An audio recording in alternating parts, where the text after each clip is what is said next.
Zion விசுவாச தேவாலயம் வழங்கும் ஜீவக்குரல். இந்த வாரம் என்ன பேசுன்னு கேட்டேன். இந்த வாரம் வார்த்தையின் வல்லமையை பற்றி பேசு அப்படின்னாரு. நான் சொன்னேன், வார்த்தையின் வல்லமை பற்றி 5 தடவை பேசியிருக்கேன். கேட்லாகில் 5 டிவிடி இருக்குது. மறுபடியும் பேசுவா, என்ன இருக்குது பேசுகிறதுக்கு அப்படின்னா. அவர் சொன்னார், இப்போ நான் சொல்ல போகிறது இதுவரைக்கும் யாரும் கேட்டுராது, எந்த புத்தகத்திலும் எழுதியிராது, ஃபஸ்ட் டைமாக சொல்கிறேன் வார்த்தையின் வல்லமை பற்றி. பிரசங்கின் புத்தகம் 8ஆம் அதிகாரம் 4ஆம் வசனம் சொல்லுகிறது, ராஜாவின் வார்த்தையிலே அதிகாரம் உண்டு. இது உலக பிரகாரமான ராஜாவின் வார்த்தையில் வல்லமை உண்டு என்று சாலமோன் ராஜா தன் வார்த்தையில் எவ்வளவு வல்லமை இருக்கிறது என்பதை அறிந்தவனாக அந்த வசனத்தை எழுதினான். உலகத்து ராஜாவின் வார்த்தையிலேயே வல்லமை இருக்கிறது. அந்த ராஜா ஒரு வார்த்தையை சொல்லிட்டார்னா அந்த வார்த்தையை அவரே கேன்சல் பண்ண முடியாது. அந்த ராஜா நேபுகாத்நேச்சார் ராஜா சொல்லிட்டாரு, தானியேலை சிங்கக்கெபியில் போடுன்னு நிலைமை வரும்னு தெரியாமல் சொல்லிட்டார். யாரை 30 நாளைக்கு யாரை வணங்கக்கூடாது. கடைசியில் பார்த்தா தானியேலை சிங்கக்கெபியில் போட வேண்டிய நிலைமை வந்தது. I saw that vision. There were 9 lions in the den. When Daniel was put 9 lions. இந்த 9 சிங்கங்களுக்கும் 5 நாள் சாப்பாடு கொடுக்கல, பட்னியாக போட்டான். ஏன்னா இவன் உளுந்த உடனே அவனை கடித்து கொதறதுக்காக 5 நாள் பட்னி போட்டு 9 சிங்கம் சிங்கக்கெபியில் இருக்க தானியேலை கொண்டு போய் தூக்கி போடுறாங்க. போட்ட உடனே அந்த சிங்கங்களுக்கு பசியாக இருக்குது. ஆனால் one angel came and tied the mouth of the 9 lions. 9 சிங்கங்களுடைய வாயம் 9 சிங்கங்களின் வாயம் கட்டிட்டான். ஏஞ்சல் கட்டின உடனே எல்லா சிங்கமும் பசி இருந்தும் சாப்பிட முடியாத நிலை படுத்துருச்சு. தானியேலுக்கும் தூக்கம் வந்துருச்சு. தலையானை கிடைக்குமா? சிங்கக்கெபியில் ஒரு சிங்கம்தான் தலையானை, இன்னொரு சிங்கம் காலுக்கு தலையான போட்டு தூங்குறான். அட, இவ்வளோ பக்கத்தில் தானியேல் தலை இருந்தும் சாப்பிட முடியலையே அப்படின்னு சிங்கமும் வருத்தப்படுது. ராஜா ராத்திரி பூரா தூங்கலை. ராஜாவுக்கு மியூசிக் வாசிப்பாங்க, தூக்கம் வருது. அவன் மியூசிக்கெல்லாம் இன்றைக்கி வேண்டாம், நான் தூங்கலைப்பா அப்படின்ட்டான். காலையிலே அலாம் வச்சு எந்திரிக்க வேண்டிய அவசியமில்லை, ஏன்னா அவன் தூங்கலை. நேரில் வந்தான். தானியேலே, தானியேலே, உன் தேவன் உன்னை காப்பாற்றினாரா அப்படின்னு கேட்டான்.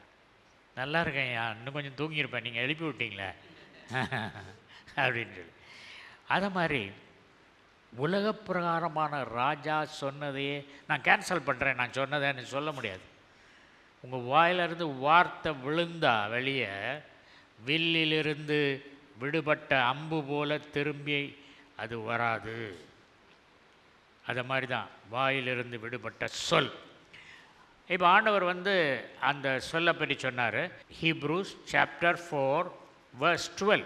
தேவனுடைய வார்த்தையானது ஜீவனும் வல்லமையும் உள்ளதாயும் இருபுறமும் கருக்குள்ள எந்த பட்டயத்திலும் கருக்கானதாயும் ஆத்துமாவையும் ஆவியையும் கணுக்களையும் ஊனையும் பிரிக்கத்தக்கதாக உருவ குத்துகிறதாயும் இருதயத்தின் நினைவுகளையும் யோசனைகளையும் வகையறுக்கிறதாயும் இருக்கிறது. தேவனுடைய வார்த்தையானது ஜீவனும் வல்லமையும். ஜீவனும் வல்லமையும். ஜீவன்னா செத்து போனதுக்கு அந்த ஆண்டவருடைய வார்த்தையினால் ஜீவன் வரும். அந்த ஜீவன் வந்த உடனே இப்போ பாருங்களேன், ஹாஸ்பிட்டலேருந்து ஒருத்தரை 1 வாரம் ஐசியூவில் இருந்துட்டு வார்டுக்கு கொண்டு டிஸ்சார்ஜ் பண்ணால் டாக்டர் என்ன சொல்வார்? முதல்ல ரொம்ப ஹார்ட் ஸ்டஃப் கொடுக்காங்க, கஞ்சியை மிக்சியில் அடித்து டம்ளரில் கொடுங்க அப்படின்னு சொல்லுவாங்க. அதுக்கப்புறம் கொஞ்சம் கொஞ்சமாக போங்க, பிரியாணியெல்லாம் 1 மாதம் கழித்து கொடுக்கலாம் அப்படின்னு சொல்லுவாங்களா சொல்ல மாட்டாங்களா? ஆனால் இந்த வசனத்தில் என்ன சொல்லியிருக்குன்னா, செத்து போயிருக்கிற மனுஷன், நோய் செத்து போயிட்டான், அவனை வசனத்தினால் எழுப்புனா அப்படி எந்திரிக்கிறான். ஜீவனும் வல்லமையும். ஜீவன் ப்ளஸ் வல்லமை இஸ் ஈக்குவல் டு ரிசரக்ஷன். அப்போ எத்தனையோ பட்டயம் இருக்குது. அதில் வந்து என்ன பண்ணிருக்குன்னு சொன்னால், இதில் ரொம்ப ஹீப்ரு ஒரிஜினல் லாங்குவேஜில் I read it and did some research. அதில் உள்ள முக்கியமான பகுதியை இருபுறமும் கருக்குள்ள பட்டயம். இந்த பாருங்க, இது ஒரு பட்டயம், இது இன்னொரு பட்டயம். இந்த பட்டயத்துக்கு இந்த பட்டயத்துக்கு என்ன வித்தியாசம்? ஒரு புறம் கருக்குள்ள பட்டயம். ராஜாவின் வார்த்தையில் வல்லமை உண்டு, ஜீவன் இல்லை. ராஜாவின் வார்த்தையில் வல்லமை உண்டு, ஜீவன் கிடையாது. ஸோ வச்சுருங்க. இது வந்து கர்த்தருடைய பட்டயமானது, அது வல்லமையும் இருபுறமும் கருக்குள்ள பட்டயம். இருபுறமும் கருக்குள்ள பட்டயம் என்ற அந்த பதம் வந்து டிஸ்டோமாஸ், ஹீப்ரூவில் டிஸ்டோமாஸ். இந்த பக்கமும் கருக்கு இருக்குது, இந்த பக்கம் டிஸ்டோமாஸ். ஜீவன் வல்லமை, ஜீவனும் வல்லமையும் இருக்குது. டிஸ்டோமாஸ். இந்த டிஸ்டோமாஸ் அப்படிங்கிற ஹீப்ரு வார்த்தைக்கு டிஸ் ப்ளஸ் டோமாஸ், டூ சைடட் ஷார்ப் ஸ்வோர்ட் அப்படின்னு அர்த்தம். இதில் ஸ்டோமாஸ் அப்படிங்கிற வார்த்தை ரெண்டு, டிஸ்டோமாஸ், ஸ்டோமாஸ். ஸ்டோமாஸ்ன்னு சொன்னால் இரண்டு வாய் என்று அர்த்தம். ரொம்ப ஆண்டவர் இதை எனக்கு சொல்லிக் கொடுத்தாரு. ஹீப்ருவை யோசி அப்படின்னா யோசித்தேன். டிஸ்டோமாஸை யோசித்த போது டிஸ் ப்ளஸ் டோமாஸ் இஸ் டிஸ்டோமாஸ். ஸ்டோமாஸ்ன்னு சொன்னால் ரெண்டு வாயின்னு அர்த்தம் எபிரேயரில். நினச்சேன், என்ன ஒரு ரெண்டு வாய், இது ரெண்டு புறமும் கருக்குள்ள பட்டயம், ரெண்டு வாயினா. நான் என்னத்தை சொல்லியிருக்கேனோ என் வாயால், அதை நீ உன் வாயால் சொன்னால் அதுதான் இருபுறமும் கருக்குள்ள பட்டயம். அப்போ அந்த இருபுறமும் கருக்குள்ள பட்டயம், உலகத்தில் எத்தனையோ பட்டயங்கள் இருக்குது. ஆசகேலின் பட்டயம், யெகூவின் பட்டயம், பேதுருவின் பட்டயம், ஏலியாவின் பட்டயம், பல பட்டயங்கள் இருக்குது. ஆனால் அதெல்லாம் ஒரு புறமும் பழைக்குள்ள பட்டயம், மழுங்கி போன பட்டயம். அப்படி அடித்தேன்னா, அதை வச்சு அடித்தேன்னா அவ்வளோதான், கை வட்டிடும். ஓகே, இது மழுங்கி போன ஒரு புறம் கருக்குள்ள பட்டயம். இது நமக்கு வேண்டாம்ப்பா, வச்சுருவோம். இருபுறமும் கருக்குள்ள பட்டயம். ஆண்டவர் இரண்டு புறமும் இரண்டு வாய். அவர் என்ன சொன்னாரோ அதை சொல்கிறது. அது எப்படி அப்படின்னு சொன்னால், இயேசு கிறிஸ்து சொன்னார், இந்த உலகத்தில் நான் இருக்கும் பொழுது பிதா எனக்கு என்ன சொன்னாரோ அதையே நான் சொன்னேன். பிதாவின் வாய் ஒன்றை சொன்னது, அதையே இவர் சொன்னார். சொல்லி இருக்கிறாரே, நாம் சொல்லலாமே. நினைவுகளையும் யோசனைகளையும் வரவருக்குது. எல்லோரும் நண்பாங்க, நினைவுனாலும் யோசனைனாலும் ஒன்று தானே, இது என்னன்னு சொல்லிட்டேன். அப்போ ஆண்டவர் எனக்கு என் வாழ்க்கையில் நடந்ததை தான் சொல்லுவார். நினைவுகள். இப்போ பாருங்களேன், நான் வீடில் வெள்ளை அடிக்கணும் அப்படிங்கிறத ஒருத்தர்கிட்ட சொன்னேன். அவர் வந்து அடுத்த நாள் காலையில் ஒரு வாளி ப்ரஷ் எடுத்துகிட்டு வந்தார். என்ன சார் வந்தீங்க, நீங்கள் வெள்ளை அடிக்கணும்னு சொன்னீங்களே, நானும் கொஞ்சம் உங்களுக்கு வெள்ளை அடிக்க ஹெல்ப் பண்ணலான்ட்டு வந்தேன் அப்படின்னாரு. அப்படியா, ரொம்ப சந்தோஷம்னு சொல்லிட்டு அவருக்கும் கொஞ்சம் பெயிண்ட் கொடுத்து ஒரு வாழை அடித்தார். அடுத்த நாள் அவர் என்னைய ஒரு இடத்துக்கு கூப்பிட்டார். வர முடியாதுங்க, உங்கள் வீட்டில் வந்து நான் வெள்ளையெல்லாம் அடிச்சிருக்கேன், எவ்வளோ ஹெல்ப் பண்ணியிருக்கேன், நீ எப்படி வர முடியாதுன்னு சொல்லணும். அப்போ போய் தான் ஆகணும். அடுத்த தடவையாம் ஒரு வாள் அடித்ததை அவர் வந்து எப்போல்லாம் என்னைய வீட்டை விட்டு கிளப்பணுமோ அப்போல்லாம் கோட் பண்ணார். அப்போ தான் சொல்ல, சிந்தனைகளையும் உள்நோக்கம். உள்நோக்கம் இன்றைக்கி வெள்ளை அடிக்கிறது வந்தது எதுக்கு வந்தார்? நாளைக்கு என்னை கூப்பிடுறதுக்கு. அது ஆண்டோடைய வார்த்தை, சிந்தனையும் உள்நோக்கத்தையும் இது பண்ணோம். ஸ்டோமாஸ், இரண்டு வாய். கர்த்தர் சொன்னதை சொல்லணுன்னு. நான் வந்து எங்கள் ரிலேட்டிவ்ஸ்லாம் வந்தால் எப்படி இருக்கீங்க, நல்லா இருக்கீங்களா அப்படின்னு கேட்டு போயிடுவேன். I don't talk much. நிறைய பேசினா பாவம் தான் வரும். அதனால் நான் எப்போ பேசினாலும் வசனத்தை தான் பேசுவேன். வசனத்தை பேசுகிறதெல்லாம் வல்லமை இருக்குது. ஆண்டவர் சொன்னார், நீங்கள் சொல்லும் வார்த்தையானது 5 நூற்றாண்டுகளுக்கு அது செல்லக்கூடியதாக இருக்குது. நீங்கள் இப்போ பேசின வார்த்தை எவ்வளோ நேரத்தில் மறையும்? பேசி முடித்தோடனே மறைஞ்சிரும். The Lord told me, what you speak is continuing for minimum 5 centuries. அப்போ எவ்வளோ கவனமாக பேசணும். இன்றைக்கி நம்ம பேசினது எவ்வளோ நாள் இருக்கு? 5 centuries. அதுக்கு நான் கேட்டேன், இப்படி சொல்கிறீங்களா, இதெல்லாம் சொன்னால் எடுபடாது, வசனம் சொல்லுங்க அப்படின்னு சொல்லி. Joshua chapter 6 verse 26. அக்காலத்திலே யோசுவா இந்த எரிகோ பட்டணத்தை கட்டும்படி எழும்பும் மனுஷன் கர்த்தருக்கு முன்பாக சபிக்கப்பட்டிருக்க கடவன். அவன் அதன் அஸ்திபாரத்தை போடுகிற போது தன் மூத்த குமாரனையும் அதன் வாசல்களை வைக்கிற போது தன் இளைய குமாரனையும் சாக கொடுக்க கடவன் என்று சாபம் கூறினான். யோசுவா இந்த வார்த்தையை சொல்றான், இந்த எரியோ பட்டணத்தை எவனும் கட்டக்கூடாது. கட்டும்போது அதில் அஸ்திபாரம் போடும்போது மூத்த மகன் செத்து போவான். Without any medical reason the elder son one son will die. அதுக்கப்புறம் கட்டி முடிச்சுட்டு அதை டெடிகேட் பண்ணும்போது அடுத்த மகன் இறந்து போவான். இதை யோசுவா 1451 ஆண்டு பிசி 1451 அந்த ஆண்டில் சொன்னான். எரிகோவில் யோசுவா சொன்னான். எத்தனை வார்த்தைகள் பாருங்கள், கரெக்டாக சொன்னான். 2 பேருடைய சாவு இதில் சொல்லப்பட்டிருக்கு. 1451 ஆண்டு சொன்னான். அப்படியே ஒரு செஞ்சுரி 2 செஞ்சுரி முடிஞ்சு 925 பிசியில் 1 ராஜாக்கள் 1634, ஃபர்ஸ்ட் கிங்ஸ் 1634. அவன் நாட்களிலே பெத்தேல் ஊரானாகிய ஈயேல் எரிகோவை கட்டினான்.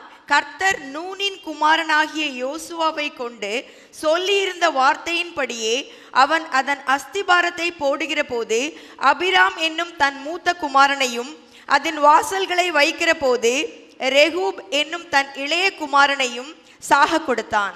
கரெக்டாக ஜோஷுவா சொல்லி 5 centuries கடந்து 26 வருஷம் ஆச்சு. 526 வருஷம் யோசுவா சொன்னதை யோசுவா மறந்து அவன் செத்து போயிட்டான். எல்லாரும் மறந்துட்டாங்க. ஆனால் அந்த வார்த்தை இருக்கிறது. அப்படின்னா நீங்கள் பேசுகிற வார்த்தை அப்படியே போயிடுதுன்னு நினைக்காத. எல்லா வார்த்தையும் ரெக்கார்டாகும். அப்படி இருக்கு. ஆகவே நம்முடைய வார்த்தைகளை பற்றி மிக மிக ஜாக்கிரதையாய் இருக்க வேண்டும். கர்த்தருடைய பட்டயம். இப்போ உலகத்தில் கர்த்தருடைய வார்த்தையை அதிகமாய் பயன்படுத்திய ஒரு மனிதர்.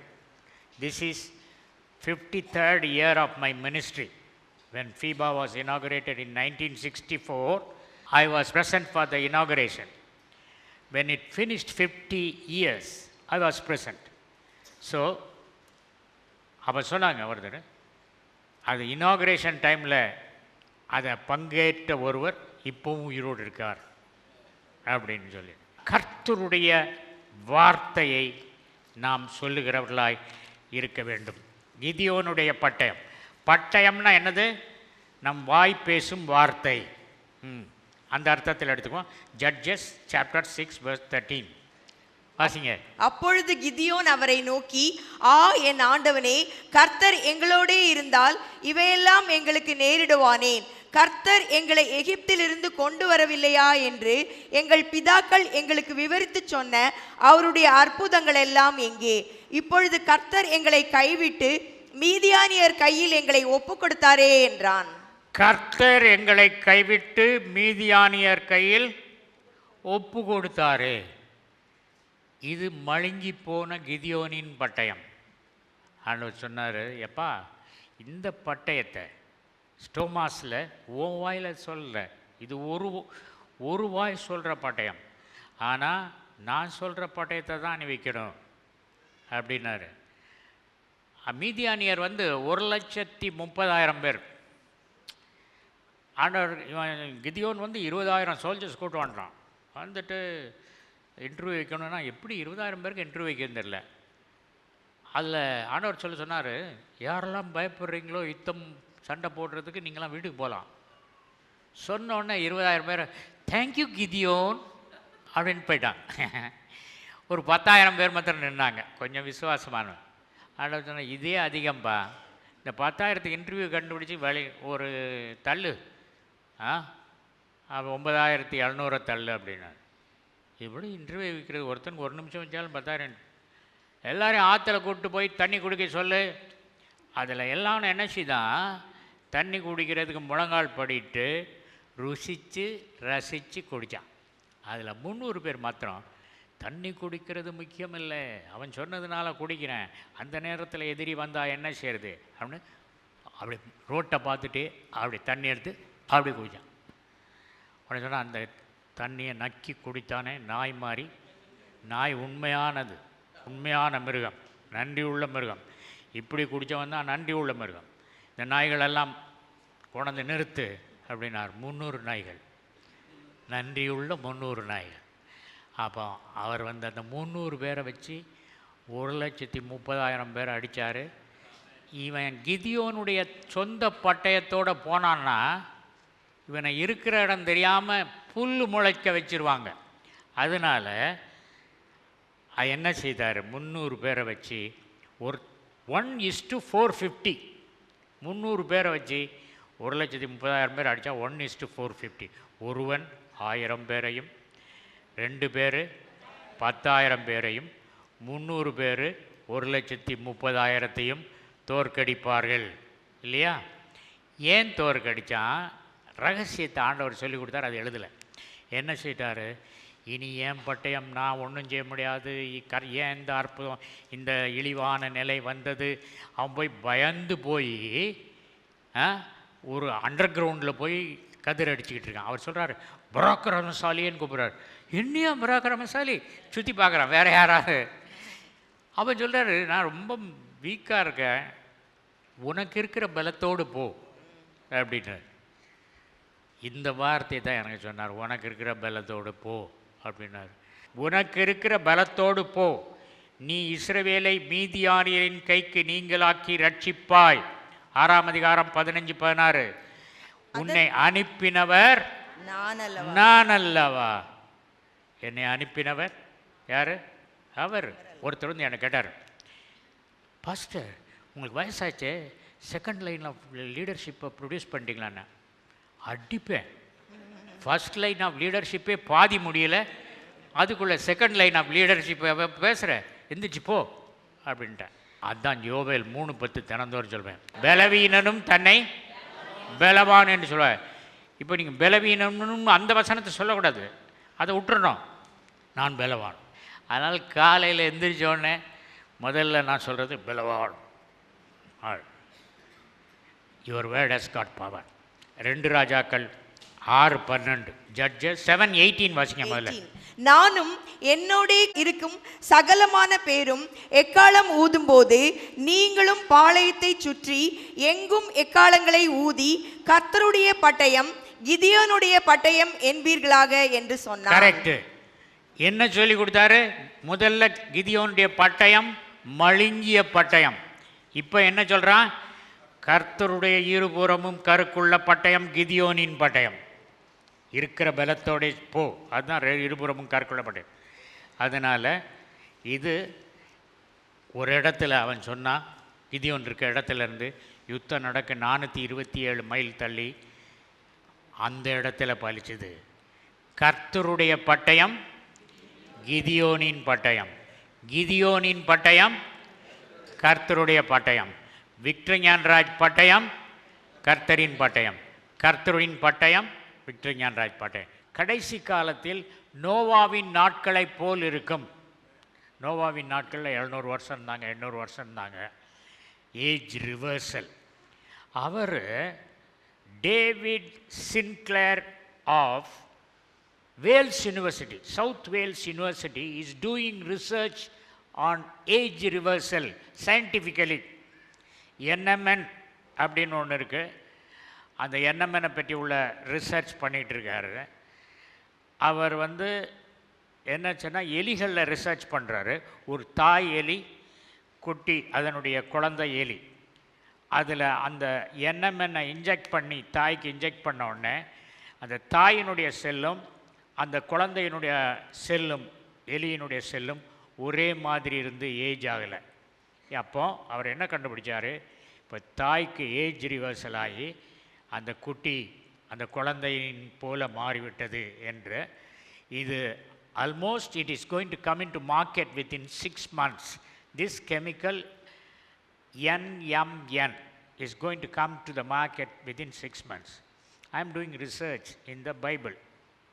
வேதாமத்தில் ரிசர்ச் பண்ணுறேன்.